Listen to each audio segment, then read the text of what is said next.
Eikä kitarasankaruus vuosituhannen alkupuolella ollut mitenkään seksikästä. Tarvittiin Aleksin kaltainen lahjakkuus, jotta siihen kitaran soittoon alettiin taas kiinnittää huomiota.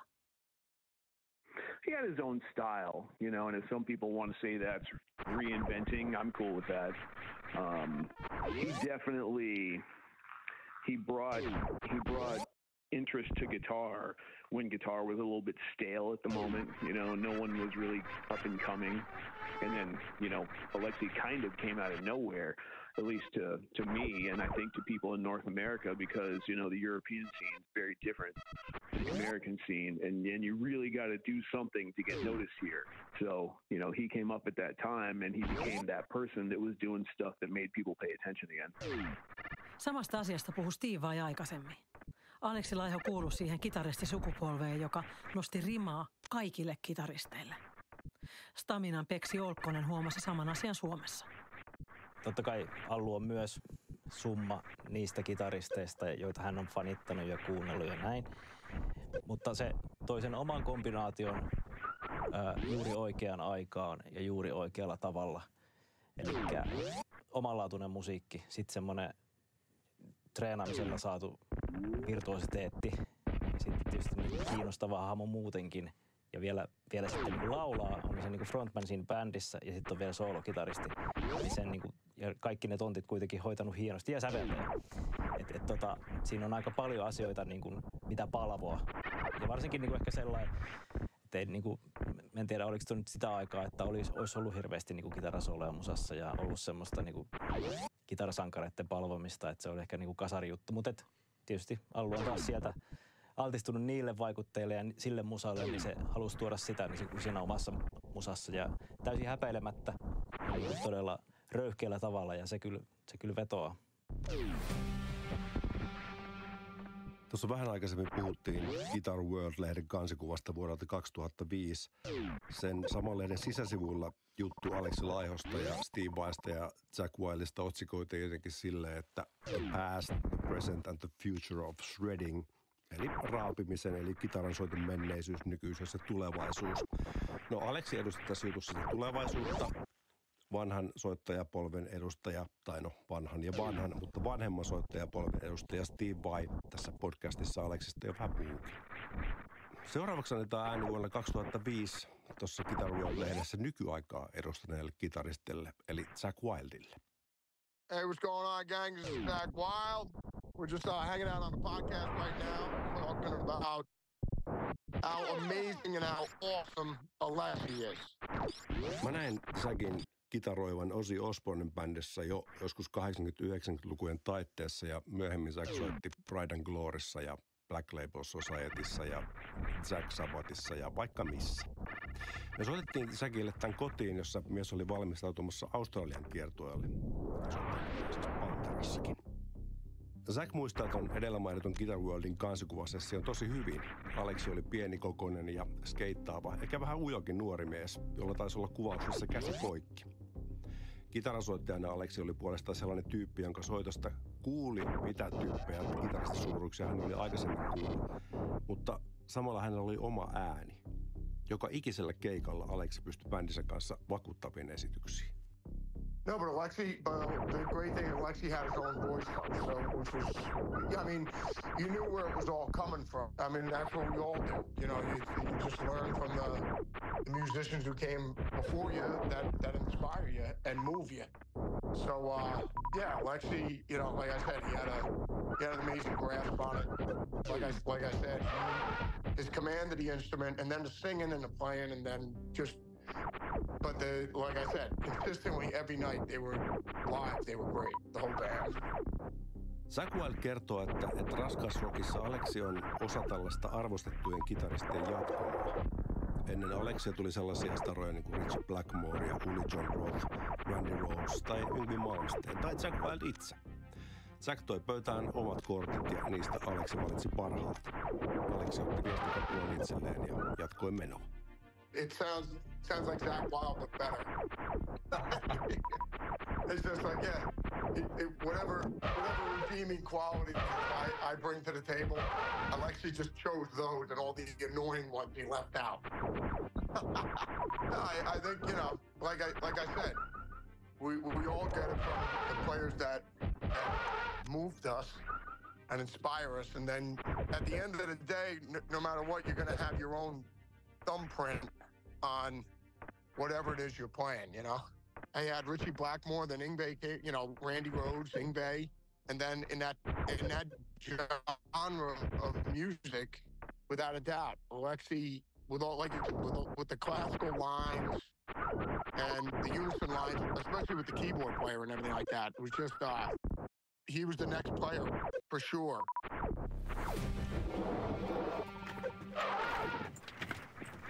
On talvi ja meidän nastakengät rapisee rintamamiestalon kuistille johtavissa puisissa portaissa. Hello! Tervetuloa! Kiitos. Vähän kylmä. On, todellakin. Ei tuokaa kengät sisälle, vaan se on tosi kiitos. Kiitos, eteinen. Moro, mä oon Heta Hyttinen. Nyt jos oikeastaan mun pitäisi miettiä, niin mikä mä olen, kauhean vaikea määritellä. Mutta siis sellainen musiikkialan monitoimi-ihminen ehkä, koska nuoreni juontaa toimituspuolelle sekä kirjoittavana toimittajana, joskus tein jopa radiotakin vähän ja televisiojuttuihin ja sitten siitä lirvahdin aidan toiselle puolelle. Eli en itse toki esiintyvänä taiteilijana, vaan asioiden mahdollistajana, managerina ja PR-ihmisenä. Heta Hyttinen tutustui Aleksiin vuonna 1999. Silloin Heta muutti Helsinkiin ja aloitti työt nuorten TV-ohjelmassa Jyrkissä. Sehän oli se makasiiniohjelma, missä kamerat heilu ja improvisoitiin ja se meno oli aivan jotenkin järkyttävää verrattuna siihen, mihin me oltiin täällä siihen asti totuttu. Heta teki Jyrkiin tällaista sarjaa, jonka nimi oli 6 kielen maisterit. Nimestä voi päätellä, että kyseessä on kitaristeista kertova sarja ja yksi näistä maistereista oli Aleksi Laiho. Nuori Heta koki, kuten me muutkin nuoret silloin koettiin, että koko maailma oli auki. 2 albumia julkaisi siellä Bodareella ja Aleksilla näytti olevan edessään hieno tai vähintäänkin lupaava tulevaisuus. Vuosien mittaan Hetasta ja Aleksista tuli hyviä ystäviä. Musiikki oli mukana kuvioissa vahvasti. 20 vuoden aikana kuvittelisin, että me oltaisiin jotenkin niin kuin käytetty edes jonkun verran aikaa metallin kuuntelemiseen. Mutta siis tosiaan se saattoi olla niin kuin jotain tämmöisiä niin kuin diskojuttuja, Roxette, Pinkkiä, Avril Lavigne. Sitten välillä meillä oli sellaisia shoobidubi-iltoja, niin sanottuja, jolloin kuunneltiin vaan Frank Sinatraa ja tyyli jotain Natalie Colea. Ja sitten oli tämä Johnny Cash-osasto, niin kuin sen tyyppistä musiikkia, juurevaa musaa, bluesiin, countryin vivahtavaa kamaa, mistä hän tykkäsi kauheasti. Tästä Aleksin musiikillisesta monipuolisuudesta kertoo myös se, että hänellä oli Bodareiden lisäksi monia muitakin bändejä. Hän soitti kitaraa melodisen metallin yhtyeessä Sinergyssä ja sen perustajiin kuului Dimmu Borgerin kosketinsoittaja Kimberly Goss. Tämän kanadalaisen Gossin kanssa Aleksi meni myös naimisiin, mutta liitto kesti vain muutamia vuosia. Avioliitto ei kuitenkaan koskaan purettu. Tästähän sitten iltapäivälehdet yritti myöhemmin repiä jotain otsikoita. Ja hetken Aleksi soitti kitaraa myös tällaisessa erittäin rujon blackin bändissä nimeltä Impaled Nazarene. No sitten oli myös tämmöinen bändi nimeltä Kylähullut. On aika ottaa yhteys Vaasaan. Viimeis kun mä soitin sulle Vesku Jokinen, niin sulla oli kai pora kädessä, niin onks nyt parempi hetki? Joo, nyt on porailtu. Milloin sä tapasit Aleksi Laihon ensimmäistä kertaa? Se oli raakasti 90-lukua. Oli käsittääkseni Children of Bodomin ensimmäinen festarikeikka ikinä Lahden Messilässä. Ne oli sellaisia pieniä hoikkia mustapäisiä poikia ja ymmärsin, että tykkäsivät kovasti meidän touhusta ja ainakin se Alexander, niin se oli vissiin aika tosikin kova klamydia-fani ja ilmeisesti oli vähän muutkin. Ja, ne kävi meidän keikan dikkailemassa ja niin sitten siinä juteltiin ja niin joo, kun Aleksilla oli semmoinen revitty paita ja se tuli multa kysymään, että mitäs Vesku, niin mä olin sitten vähän hönöissä, siinä se paita oli revitty, niin mä pussasin sitä nänniä. Se vähän häkeltyi. Se oli vuosi 2004, kun Aleksi ja Vesku päätti, että he lyö hynttyyt yhteen. Silloin Bodarit oli tekemässä coveria Vesku Jokisen Klamydia-yhtyeen Seokset EP:lle. Mä mietiskelin sitä, että jotakin punkrockia olisi herran kanssa mukava tehdä ja Allu oli siinä sitten aika nopeasti heti mukana ja taisi olla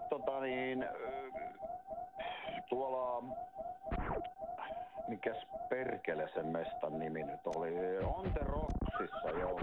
Me oltiin On The Rocksissa keikalla ja sitten sinne tuli Bodomin edustus, siinä oli Allu ja oliko siinä Virmanni ja sitten siellä oli Stratoista Kotipeltoja. Ja ne tuli sitten meidän keikalle ja fiilisteltiin siellä sitten keikan jälkeen takahuoneessa ja silloin mä olin sitä ideaa jo vähän mielessäni kehitellyt ja kysyin Allulta, että pitäisikö kuule perustaa bändi, tämmönen vähän sivuprojekti ja sitten mä sanoin, että bändin nimi olisi Kylähullut ja Allua sitten hieman nauratti ja se sanoi, että mikäpäs siinä. Ensin Vesku äänitti C-kasetille biisejä, sitä lähetetään kasetin Aleksille, joka sitten jonkun ajan päästä näytti vihreätä valoa. Vesku hoiti tässä lauluhommat ja rumpaliksi ja basistiksi Aleksi kutsui mukaan tästä jo mainitusta Sinergystä tutun Tommi Lillmanin.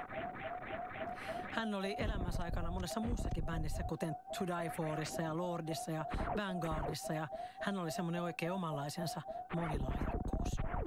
Aleksi oli tässä porukassa kitaristi ja sovittaja. Ja Aleksin vankka musiikillinen kokemus ja koulutus näkyi ja kuului, vaikka tehtiin punkkia. Kyllähän oli tämmöisiä aika outoja modulaatioita kesken ja kaiken kesken biisien yhtäkkiä tuli modulaatio johonkin ihan kummaan suuntaan ja tommoista, mutta oli justiin se, että Tommi ja Aleksi kumpikin oli aikaisemminkin soittaneet keskenään, niin ne aika pitkälle sopi sitten ne jutut siinä, että tossa tulee modulaatio ja tossa mennään noin ja näin ja noin. Ja sitten minä kuuntelin siinä vaan vieressä ja sitten kun mun vuoro oli huutaa, niin sitten minä koitin seurata niitä herrojen modulaatioita. Että kyllä se tämä Aleksin järjetön lahjakkuus ja sitten justiin tämä musiikillinen koulupohja, niin kyllä se siinä paistoi joka tilanteessa läpi, mutta onneksi tämmönen kouluttamaton junttikin pysyi mukana. Kylähullujen ensimmäisen keisarinliekkaus EP:n reilu pariminuuttinen kriitikoiden hautausmaa nauttii tänä päivänä jonkinmoista kulttisuosiota.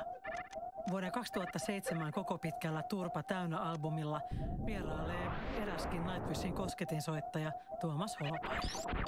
Kylähullujen biisit oli usein poliittisesti epäkorrekteja. Niillä oli esimerkiksi tämmöinen biisi, kun Kyllä vanhastakin saa panettaa. Yhdestä kappaleesta lähti jopa vähemmistövaltuutettu. Kylähullujen taru päättyi sitten vuonna 2011, kun Tommi Lillman kuoli.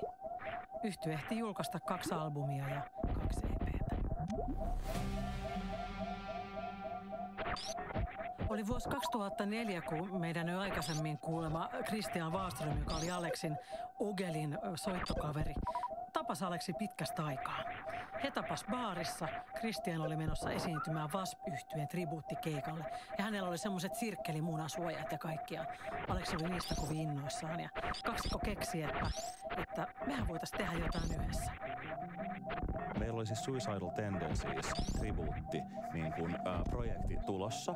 Ja me treenattiin, mutta me ei koskaan päästy keikalle asti.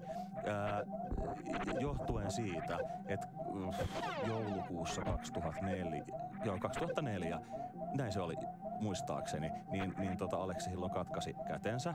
Ja sit se jäi ja sit kun käsi oli parantunut, niin sitten Bodomi oli taas kiireinen, oli maailmankiertueet ja tällä, että se oli niin pitkäksi aikaa. Ja sitten seuraavat levyt, että sitten se asia ei enää ollut ajankohtainen. Sitten yritettiin ehkä joskus lämmittää uudelleen, mutta siinä oli siis rummuissa oli Tommi Lillman. Ja mä muistan, kun ne haki mut himasta Aleksin autolla jollain niistä ja sitten mentiin soittamaan ja just Tommin kanssa meillä kanssa klikkasi ihan välittömästi tällainen näin.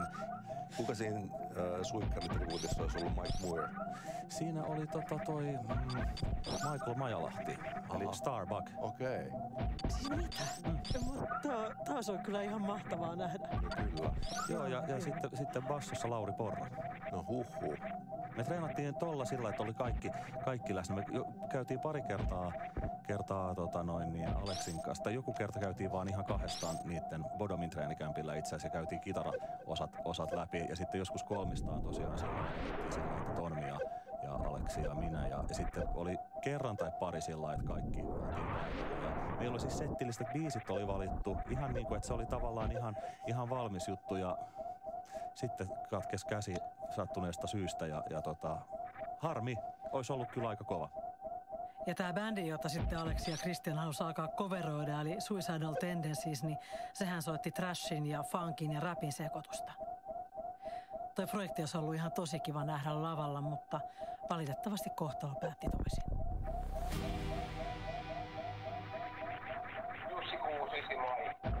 Mulla on ihan täysin kiinni tää kuukauden vaihde, mutta koitetaan löytää aika tälle, niin piippaa tai tekstaa mulle tätä kerkeä. Kiitos, moi.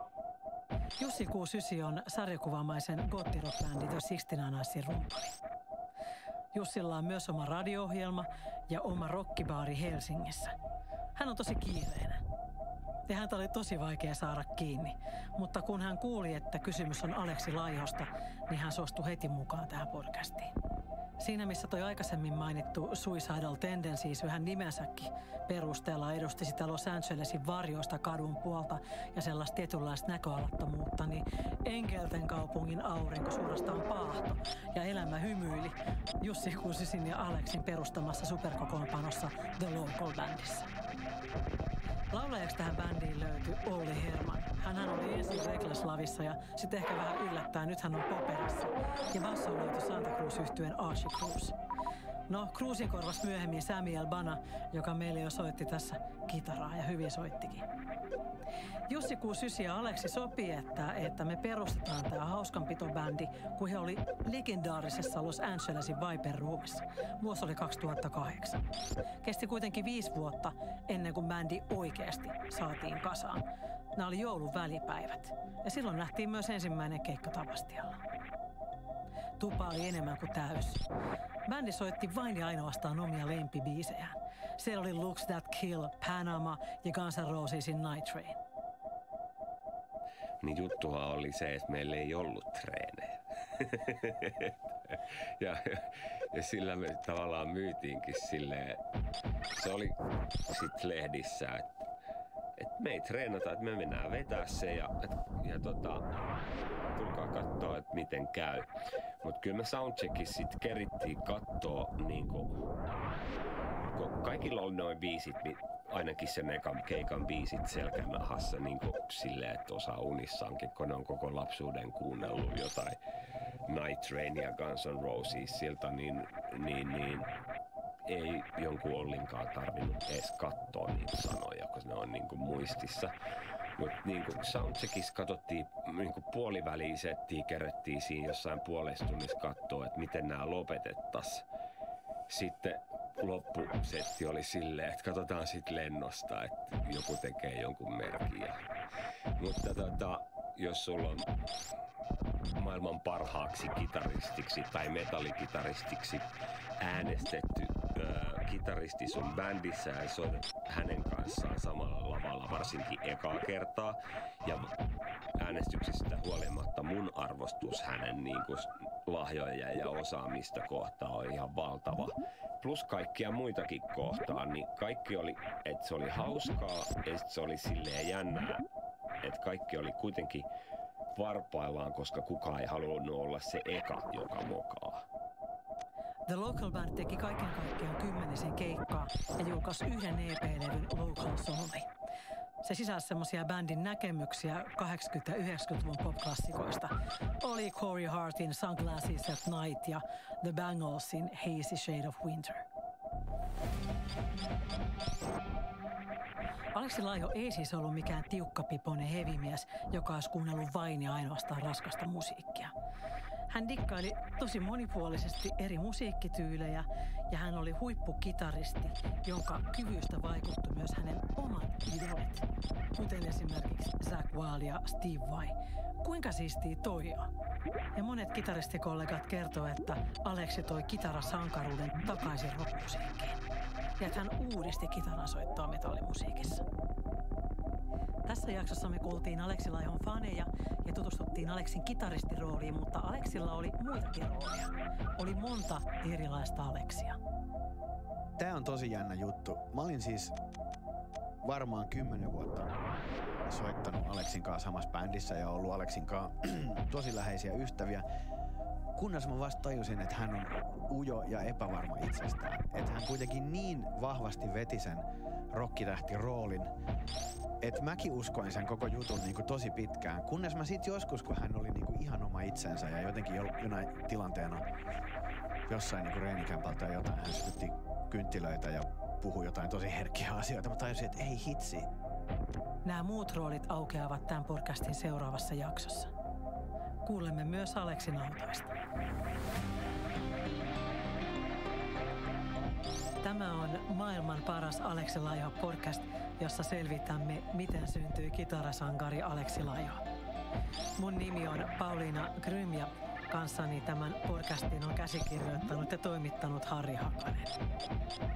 Steve Vain haastattelussa toimittaja on Valtteri Kujansuu.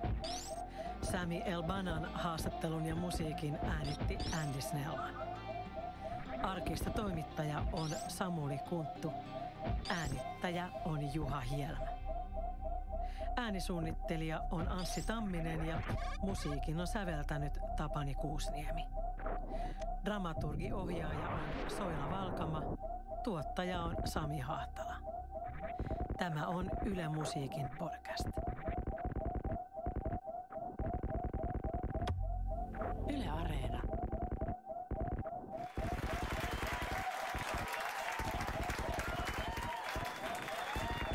Mä olin tuolla Berliinissä Metal Hammer Awardsissa ja Allu oli siellä kanssa. Mutta se oli silloin jonkinnäköisellä juomatauolla. Niin mä muistan, kun me siellä oltiin muut niinku tuopit kourassa ja kaikilla on hirveästi asiaa toisilleen siellä kaalassa ja sen ulkopuolella. Ja sitten mä näen, niin kun Allu istuu siellä ihan yksin siellä nurkassa niin kuin tyyliin vesilasin kanssa. Niin sitten mulle tuli semmoinen fiilis, että nyt toi kaveri on niin todella yksin. Näin kertoi manageri Evo Pohjola siitä, miten meidän kitarasankari Aleksi Laiho istui ihan yksin vuonna 2015 järjestetyssä gaalassa. Toi metalligaala oli täynnä Aleksin ystäviä ja tuttuja ja ennen kaikkea hengenheimolaisia. Olihan se metallimusiikin tapahtuma. Metallimusiikki oli se, mitä Aleksi eli ja hengitti.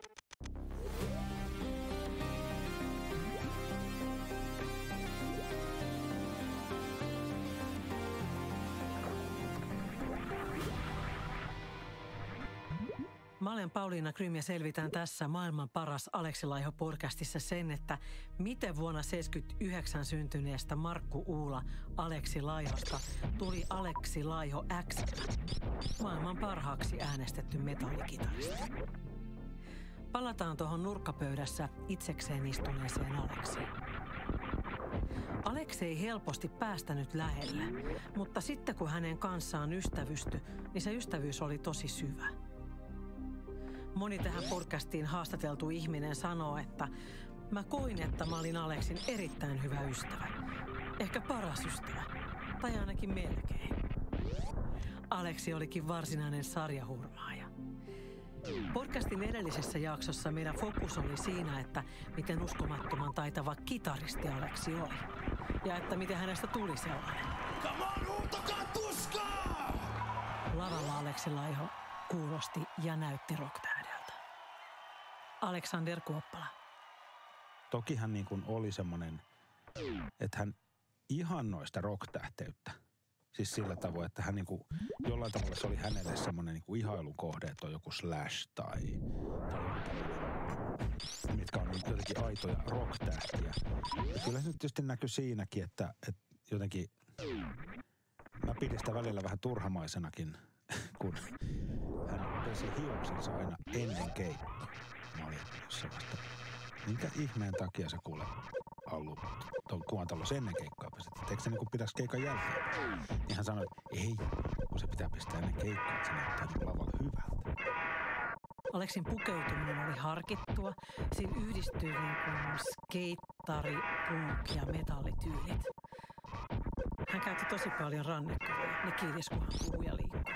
Niitä selittää osittain se, että hän peitteli niillä viiltelyjälkeä nuoruudesta. Aleksi näytti siis aika hurjalta. Oli pitkä tukka, aina mustat vaatteet, oli paljon koruja, oli paljon tatuointeja.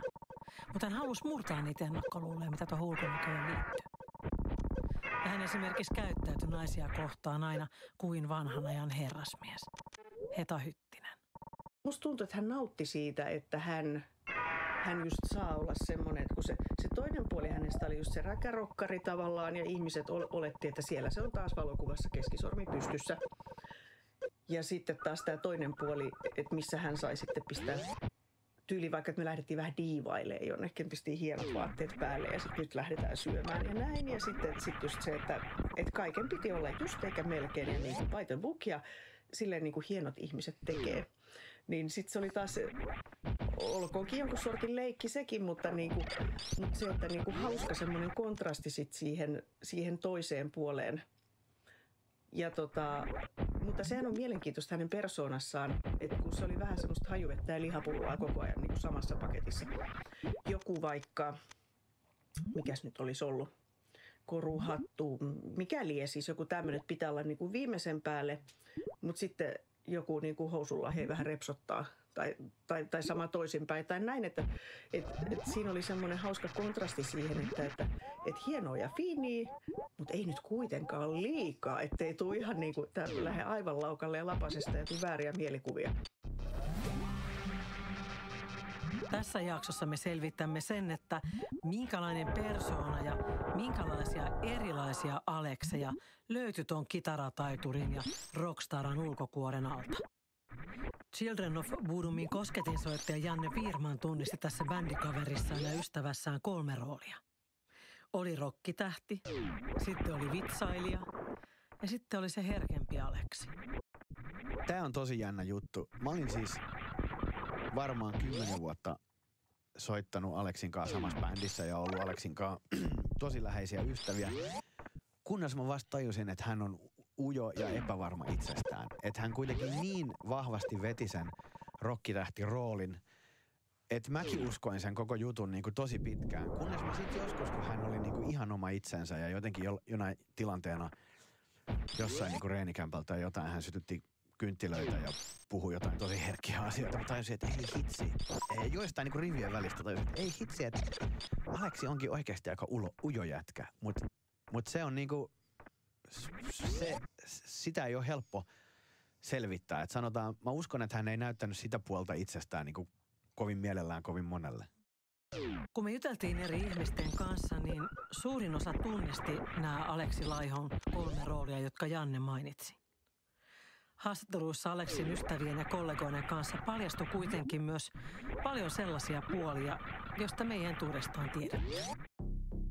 Mulla on siis kuvia siis siitä, että kun sä menet sinne kämppään, niin sä olisit tarvinnut talikon. Hän saattoi heittää niin kuin välillä todella niin kuin ronskinkin läpän ja jengi oli vaan silleen, että no niin, just, joo. Se on varmaan ollut aika yllätys bändin alkuuran seuranneille, että kuinka hauska jätkä Aleksi oli. Musta tuntuu, että nämä kaikki oli jotenkin nämä autot sellaisia, että kun ne ei ollut vaan autoja. Kognitiiviset työkalut oli aika olemattomat. Työkalupakki, siellä oli just vasara. Hän oli kyllä tosi läsnä aina. Ehkä sellainen hellusin muisto oli, kun jonkun vapun jälkeen mulla oli oma saatananmoinen krapula ja piti lähteä junaan ja mua pelotti ja en ollut syönyt hetkeen mitään ja tommoista. Sitten mulla oli Allun luona, niin se rupesi kokkaamaan mulle aamupalaa. Se teki kuule mulle kaikki munakokkelit ja pavut ja mitä kaikkea sieltä tuli. Se teki tämmösen English breakfastin ja mä nauriskelin, että siinä se saatana kitarasankari väsää mulle aamupalaa ja naurettiin kummakin sinne sitten.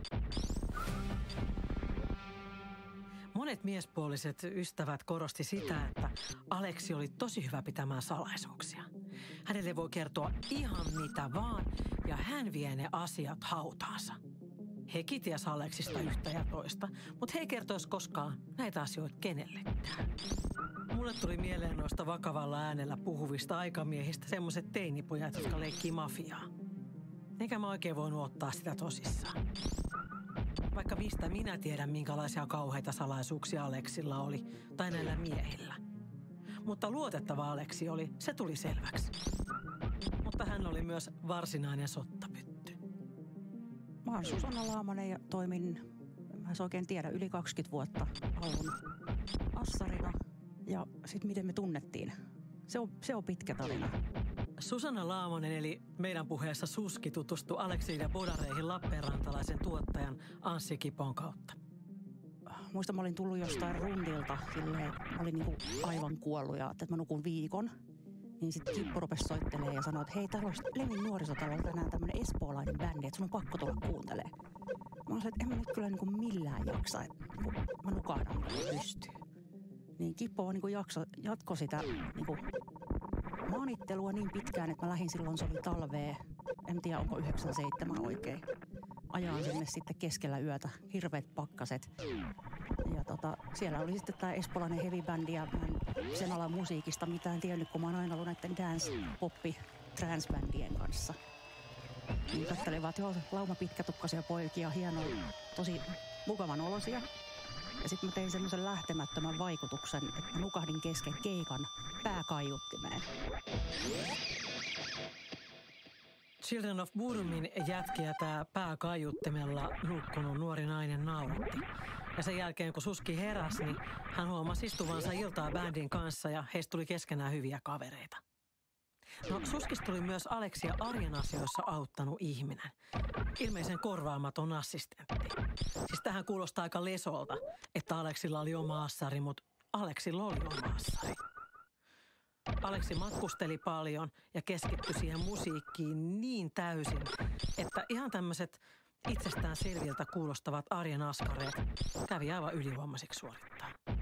Se lähti siitä oikeastaan, että mua ei niinku pyydetty suoraan assariksi, vaan me oltiin kavereita. Ja mä huomasin kaikki nämä, kun siellä kävi kylässä, että mitä kaikki asioita silloin hoitamatta ja se ei kerkiä. Ja rupesin niinku tarjoutumaan pikkuhiljaa, että jos mä hoidan tämän ja jos mä hoidan ton. Ja sitten se siitä niinku pikkuhiljaa kasvoi ja muuttui sitten niinku ihan niinku duuniksi. Eli se lähti ihan yksinkertaisista asioista, kuten että kaikki niinku laskut. Siihen aikaan sitten marssin niinku sen laskupinkan kanssa johonkin maksuautomaatille. Kunnes päästiin tähän nykyaikaan, joka helpotti, että mä sain lyötyä ne sinne verkkopankkiin suoraverotukseen. Sittenhän Allulla oli niitä autoja hirveä kasa, jotka on lähestulkoon aina jostain kohdasta rikki. Kaikilla katsastus eri aikaan.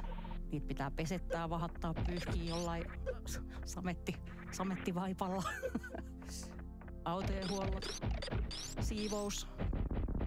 Ja siivosin siihen asti, kunnes rupesi tulee näitä kotisiivousjuttuja, jolloin taas vähän helpotin omaa duuniani ja käytettiin, että mä etin jonkun luotettavan kotisiivojafirman, joka sitten kävi. Ruokakaupassa käynti, sitten paljon autobuskeilua, eli kaikki kotimaan keikat ja mitä nyt on näitä haastatteluja, studiokeikkoja, paljon lentämistä, aina paljon Helsinki-Vantaalla käymistä. Buukkasin Allun vapaa-ajan lentoja ja siis ihan kaikennäköistä. Kyllä se niinku, jos sillä oli aikaa, että se oli himassa, niin silloinhan se kyllä, se siivosi sen ihan tip-top. Mutta se ei ollut ihan semmoista niinku säännöllistä, aika harvinaista, että sillä oli ylipäätään aikaa semmoiseen. Mutta se voi olla kyllä osittain mun syytäkin, että tuli noin tommonen niinku vaativa, koska mä vaan tein kaikkea. Otin aina lisää. Oliko teillä ihan työsopimus paperilla tai miten te sitten hoiditte? Ei ollut. Kyllä toi niinku, ei niinku rahan takia koskaan tehty. Kyllä se on aina ollut se ystämys ja luottamuspohja siitä. Allukin, kun tuli kuuluisammaksi, niin just totesit, kun hän tapaa uusia ihmisiä, niin sitten monesti kävikin niin, että ne vaan niinku halusi hyötyä kautta hyväksi käyttää jollain tavalla. Että varmaan on paljon rahaakin lainaillut saamatta niitä koskaan takaisin. No tämähän on tuttu tarina. Kun tulee mainetta ja kuuluisuutta, niin tulee myös ystäviä. Tulee uusia ja löytyy vanhoja.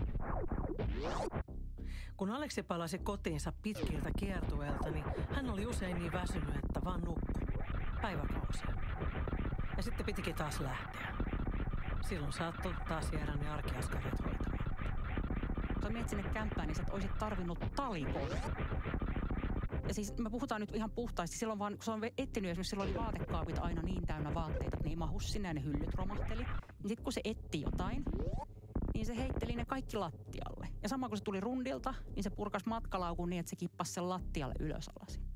Jos sä halusit mennä saunaan, niin sun piti kahlata polvia myöten vaatteissa sinne. Et tiiäks niinku, ja sille, että kaikki jäi aina siihen kohtaan, mihin ne on jätetty. Sitten aina kun tuli sinne, niin oli silleen, taas. Koska musiikki vei niin paljon aikaa Aleksi elämästä, niin ei hänellä oikeastaan ollut harrastuksia. Paitsi autot. Ja näiden autojen ympärille muodostui sitten ihan oma semmoinen autohullujen porukkaansa. Niihin lukeutui myös Heta Hyttinen, joka aikaisemmin kertoi meille Aleksin laajasta musamausta. Autokuiskaaja Harri on tämmöinen hahmo, joka asuu Helsingissä ja hän myös korjasi siis Aleksin autoja.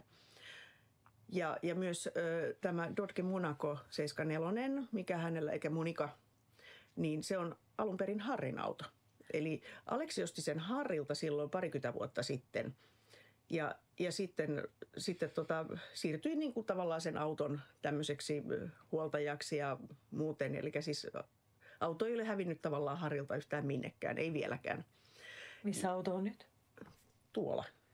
Eli nyt se auto on sun autotallissa? Siellä se pötköttelee. Siellä mä käyn häntä välillä aina rapsuttelemassa ja pussailemassa ja kerron, että kohta mennään. Siis pakkohan hän, eli Monika, oli nähdä. Ja kun me oltiin matkalla sinne autotalliin, niin Heta lupas kertoa meille tarinan siitä, että minkä takia siinä autossa on semmoiset rekisterikilvet kuin siinä oli. Onpa hieno. Eiköhän, hän on ihana. Siis se oli jotain 2000-luvun, 2006 ehkä tai jotain. Ja sitten tietenkään mulla ei ollut niin paljon fyrkkaa siinä kohtaa, niin sitten mä sain mobilisoitua silleen hienosti siihen mukaan muitakin ystäviä ja Spinefarmin ja silleen, että nyt kyllä yllätetään niin kuin synttäripäiväsankaria. Mä asuin silloin niin kuin Hietalahdessa. Sitten oli bileet siellä ja sitten räppäsin noi pleidit käteitä. Hyvää syntymäpäivää. Se ei tajunnut eka, että ne on aidot. Sitten toisa, onpas kivat. Mä ajattelin, että mitä siinä lukee? No, siinä lukee. Ja koska siis COB1 oli varattu, niin mun piti tyytyä COB79. Mutta hän oli sitten hyvin otettu tästä näin. Ja siis tää oli silleen, kun mä kysyin siltä, että mikä, ethän myy Monikaa ikinä. Sitten no en myy. Selvä juttu. Ja Tämä on kyllä tosi hieno. Kerro vielä nyt, että mikä auto tämä on ja kuvailet sitä vielä. No siis Dodge Monaco 74, iso lohko, lähtee suhteellisen hyvin. Ja siellä on sellainen mukava vanilja Wunderbaumin tuoksu, jos siitä sniffaili. Pitäisi laittaa uudet taas. Oi on. Onko siellä 2 vai 3? Niitä taitaa olla useampiakin. Mä oon aina ottanut, vaan uuden sinne, kun vanhalla ottaa vähän, tai rupeaa lientymään. Ja tää on mainio peli kyllä. Eli hän itsekin aina sitten ajeli niin vaniljan tuoksuisessa ohjaamossa. Se koko jätkä haisi ihan vaniljalta välillä. Cruisingeissa autokuiskaaja Harri ja Aleksi kävi jonkun verrankin pyörähtämässä. Ja sitten meillä oli myös puhetta, että olisi pitänyt mennä. Ja sitten Aleksi oli vielä silleen, että joo, että no sit laitat kyllä semmoisen meko ja kaikki ja hiukset ja systeemit ja hässäkät. Että hän pukeutuu kanssa, mutta sitä ei nyt keretty tehdä valitettavasti. Aleksin yhtyeen Children of Boodomin nimen lyhennettä, joka on siis COB.